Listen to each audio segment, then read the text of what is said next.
Hello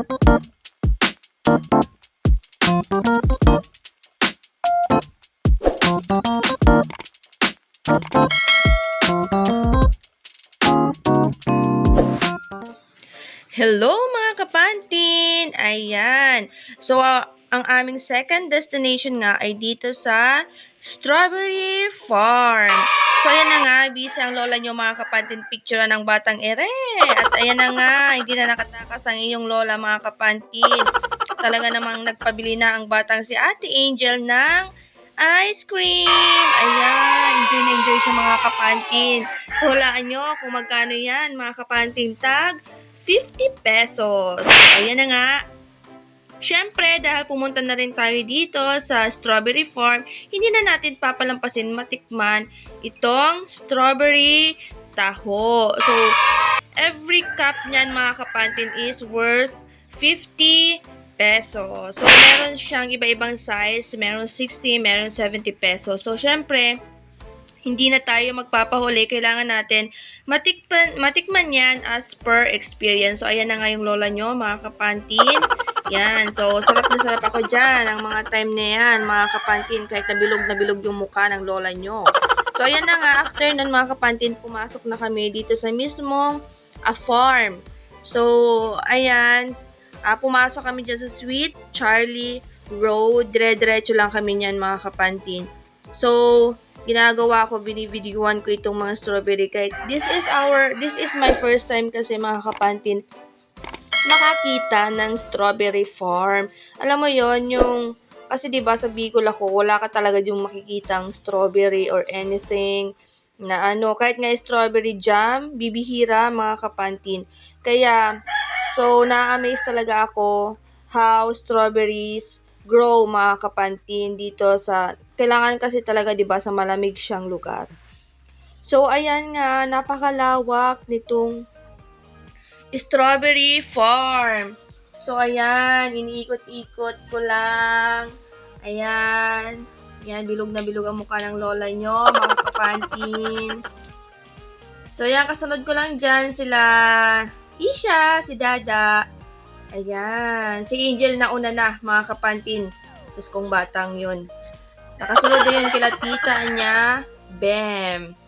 So, ayan na nga, nahanap na namin sila Tito Alex. Nauna na silang namitas nitong strawberry.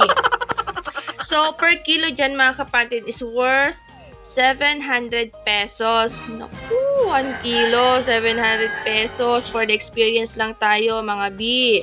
So, ayan nga, bali ang ginawa namin ng kapatid ko, naghati na lang kami, tag 350 pesos kami. So, tag kalahating kilo kaming dalawa, di ba? Ganyan talaga mga kapantin, kailangan utak-utakan mo na lang mga kapantin, diskartehan mo na lang para lang tayo maka-experience. So, ayan na nga, nanguna na dyan, mamitas si Ate Angel. Wow, gandang-ganda ako dyan mga kapantin kasi this is my first time, our first time na mamitas ng strawberry. So kahit na yan 300 ang kilo pack. Alam mo yon? Sige na, go! So ayan nga mga kapantin, pinauna muna namin yun mamitas si Ate Angel. Next si Dada. So karga-karga ko niyan mga kapantin si Laisha. Tapos maya-maya binaba ko din kasi nga sobrang likot. Ayan na nga yung bata. Oo, pinatong pa. Ay, naku talaga. Pinatong pa. Sus, masisira na yung tanim. So, ayan na nga yung bata, yung dalawang bata at yung kanilang dada. Bising-busy ng mamitas. So, ayan mga kapatid, sa nagtatanong pala kung meron siyang entrance fee, wala po. Wala po siyang entrance fee, tanging babayaran mo lang kung mamimitas ka at kung bibili ka ng strawberry. Kasi sa mga daanan yan mga kapatid, merong nagbebenta ng tupig, yung kakanin siya, mga kapantin. Meron din mga, yung nakapack ng strawberry, yung mga maliliit, tag 150 lang. So, mahal lang talaga mga kapatid kapag ka mamimitas ka. Pero yung nasa mga daanan mga kapatid, tag 150, tag 200 pesos yung per pack. So, ayan, ako din, experience din ako mga kapatid mamitas. At kasama ko din si siya, ayan, tinapon na yung strawberry na kung batang talaga ito. Oh.